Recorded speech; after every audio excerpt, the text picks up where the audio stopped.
मैं आऊँगा 5 साल बाद ही लेने के लिए।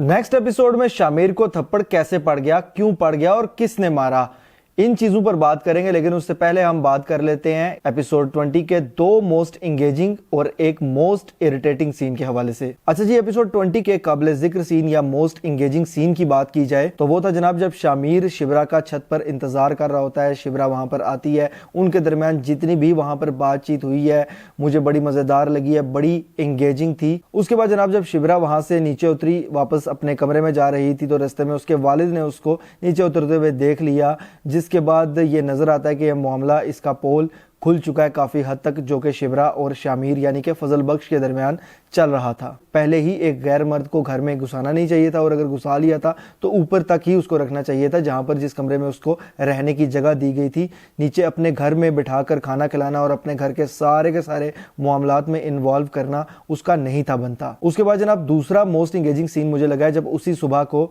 शिबरा शामिर के कमरे में आ जाती है और वहां पर उनकी बातचीत होती है।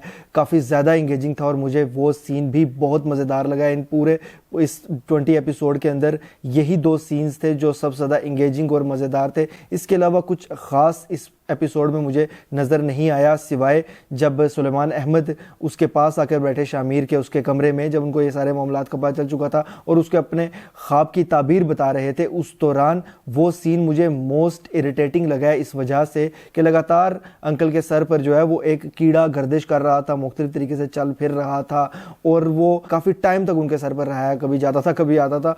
और ये सीन मैं हैरान इस वजह से हूँ कि ना तो डायरेक्टर ने नोट किया, ना सामने वाले किसी ने, और इतने सारे लोग होते हैं जब सीन रिकॉर्ड हो रहा होता है, उस दौरान किसी ने भी ये चीज नोट नहीं की और इसी तरह से इस सीन को चला दिया गया। और यकीन मानिए कि उस पूरे के पूरे सीन के दौरान मेरा फोकस खराब हो रहा था बार बार। बहरहाल जी, यही 3 सीन्स थे जो काबिल जिक्र थे, बात करने के काबिल थे। इसके अलावा एपिसोड में कुछ खास नहीं हुआ। सीधा का सीधा चलते हैं एपिसोड 21 पे कि एपिसोड 21 में क्या होने वाला है, शामिर को थप्पड़ क्यों पड़ा, कैसे पड़ा और किसने मारा, ये सबसे मेन बात है। जिस तरह से टीजर में दिखाया गया है उसको देखकर तो यही लगता है कि महरीन ने शामिर को थप्पड़ मारा है, लेकिन अगर आप थोड़ा सा गौर करें तो जिस जगह पर शामिर को थप्पड़ पड़ा है उस जगह पर उसने कपड़े मुख्तलिफ पहने हुए हैं। लेकिन एक सीन कट करके जब उससे एक सीन पहले का जहां पर वो महरीन से बात कर रहा था तो वहां पर उसने कपड़े डिफरेंट पहने हुए थे, जिसको देखकर अगर 1-2 बार आप गौर से देखेंगे तो आपको अंदाजा हो जाएगा कि ये सीन दोनों अलग अलग हैं। और शामिर को जो थप्पड़ पड़ा है वो पड़ा है सुलेमान अहमद से,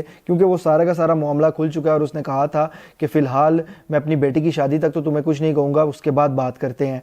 और उसके बाद फाइनली एक बाप की गैरत जागी, उसने शामिर को यानी कि फजल बख्श को थप्पड़ मारा इस वजह से कि अब जाहिर सी बात है उसकी और उसकी बेटी के दरमियान कुछ चल रहा है, कोई मामला चल रहे हैं, तो उसने इस वजह से उसको थप्पड़ मारा कि तुमने मेरा एतमाद तोड़ा, और इसी तरह की कुछ बातें करेगा अगले एपिसोड में। और उसके बाद उसको वो बैग वगैरह देकर जो भेजा है उसने उसको भेज दिया है। अब इसके बाद क्या बनेगा, किस तरह से वो वापस आएगा या नहीं, मजीद ये मामला खराबी की तरफ जाएगा, इसके बारे में भी बात कर रहे थे। मुझे लगता है कि शामिर के यहाँ से जाने के बाद हो सकता है कि जो शामिर का असली वालिद है वो सुलेमान अहमद से मिले और उसके बाद सारा का सारा मामला जो है वो क्लियर करके उसको बता दे। और बताया क्या, बल्कि वो सुलेमान अहमद को कुछ हद तक ताने तंज भी करेगा, जिसके बाद सुलेमान अहमद की मजीद गैरत जो है वो जागेगी और उसको मजीद गुस्सा आएगा। और जहां पर शिबरा की बात चलाई जा रही थी वहीं पर उसकी बात मुझे लगता है कि फिलहाल पक्की कर दी जाएगी। फिर वो रिश्ता टूटेगा किस तरह और इनके मामलात आपस में सीधे कैसे होंगे भी या नहीं, ये तो आने वाले एपिसोड्स में ही अंदाजा हो सकेगा। फिलहाल जो इस एपिसोड को और नेक्स्ट एपिसोड के टीजर को देखकर मुझे मामले की समझ आई है वो मैंने आपके सामने रख दिया है। बहरहाल एपिसोड 20 की अगर मैं बात करूं तो उन 2 सीन्स को अगर निकाल दिया जाए जिनकी मैंने बात की है तो उसके अलावा पूरा का पूरा एपिसोड बिल्कुल बेकार था। इस वजह से उन एपिसोड्स को मद्देनजर रखते हुए इस एपिसोड को मैं दूंगा जनाब 10 में से 7 पॉइंट्स, वरना इससे भी कम बनते थे। लेकिन इस हवाले से आप क्या राय रखते हैं मुझे कमेंट्स के जरिए आप बता सकते हैं। अगर ये मेरी वीडियो आपको पसंद आती है तो इसको लाइक कीजिए, शेयर कीजिए और ऐसी मजीद वीडियोस के लिए चैनल को सब्सक्राइब जरूर कीजिएगा। बेल के आइकन पर क्लिक करके ऑल पर लाजमी क्लिक कीजिएगा। अल्लाह हाफिज।